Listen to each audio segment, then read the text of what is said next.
Find the 31st term of an AP whose 11th term is 38 and the 16th term is 73. इस question में आपको किसी AP का 31st term find करना है जिसके लिए 11th टर्म की वैल्यू 38 है और 16th टर्म की वैल्यू 73 है. Let us see the solution. सबसे पहले गिवन क्या है?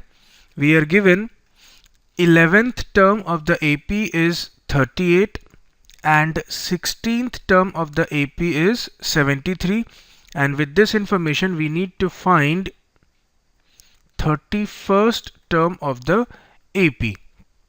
Now we know that nth term of an AP is equal to A plus n minus 1 into D.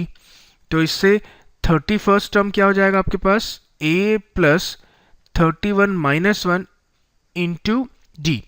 Since आप 31st term की वैल्यू फाइंड करना चाहते हैं तो n की वैल्यू 31 होगी, which gives us 31st term is equal to A plus 30D. 31 minus 1 30 हो जाएगा. Now, since क्वेश्चन में कहीं पर भी आपको फर्स्ट टर्म और कॉमन डिफरेंस D गिवन नहीं है तो ये A और D आपके पास अननोन है. इन दोनों की वैल्यू को फाइंड करने के लिए आपको ये जो दो गिवन इन्फॉर्मेशन है 11th टर्म की वैल्यू और 16th टर्म की वैल्यू, इनको यूज करना होगा. इनकी हेल्प से हम A और D कैसे फाइंड करेंगे देखते हैं. इसी फॉर्मूले से आप 11th टर्म को कैसे लिखेंगे?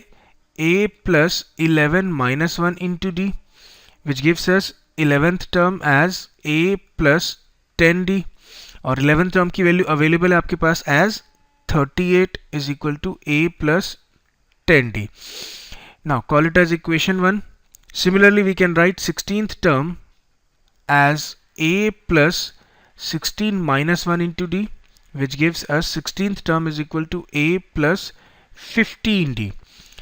On substituting the value of 16th term we get 73 is equal to A plus 15D. Call it as equation 2. अब मैं यहाँ पे फर्स्ट इक्वेशन को सेकेंड इक्वेशन से सब्ट्रैक्ट कर देता हूँ. एक्चुअली देखिए आपके पास दो इक्वेशन है और दो वेरिएबल्स भी हैं A और D, तो हम इनको linear equation in two variable से सॉल्व कर सकते हैं. तो यहाँ पे मैं सेकेंड टर्म के नीचे सेकेंड इक्वेशन के नीचे फर्स्ट इक्वेशन लिख देता हूँ. 38 is equal to A plus 10D. ये फर्स्ट इक्वेशन था आपका. इसको हम सब्ट्रैक्ट करते हैं तो ये माइनस हो जाएगा, अगेन ये भी माइनस हो जाएगा. 73 minus 38 will give you 35 is equal to A से ही तो कैंसिल हो गया क्योंकि एक प्लस में और एक माइनस में. ये अब माइनस 10D हो चुका है ना, तो 15D माइनस 10D से आपको मिलेगा 5D, जिससे D मिलेगा आपको finally 35/5 which gives us D as 7. ठीक, तो इस गिवन अरिथमेटिक प्रोग्रेशन में कॉमन डिफरेंस D कितना है? 7. अब इस D की वैल्यू आप इन दोनों में से किसी भी इक्वेशन में पुट करके फर्स्ट टर्म A फाइंड कर सकते हैं. तो मैं काम करता हूँ, इसको यही फर्स्ट इक्वेशन में सब्स्टिट्यूट कर देता हूँ D की value. On substituting D is equal to 7 in first equation we get 38 is equal to A plus 10 into 7. 38 is equal to A plus 10 into 7 70 होगा. एक काम करते हैं, 70 को जब आप LHS में ले जाएंगे तो वो माइनस हो जाएगा. 38 minus 70 is equal to A, जिससे आपको A मिलेगा फाइनली माइनस 32. 38 माइनस 70 से आपको माइनस 32 मिलेगा. तो आपको गिवन AP का फर्स्ट टर्म भी पता चल गया एज माइनस 32. बस इस A और D की वैल्यू को यहाँ पुट कर दीजिए, आपको 31st टर्म की वैल्यू मिल जाएगी.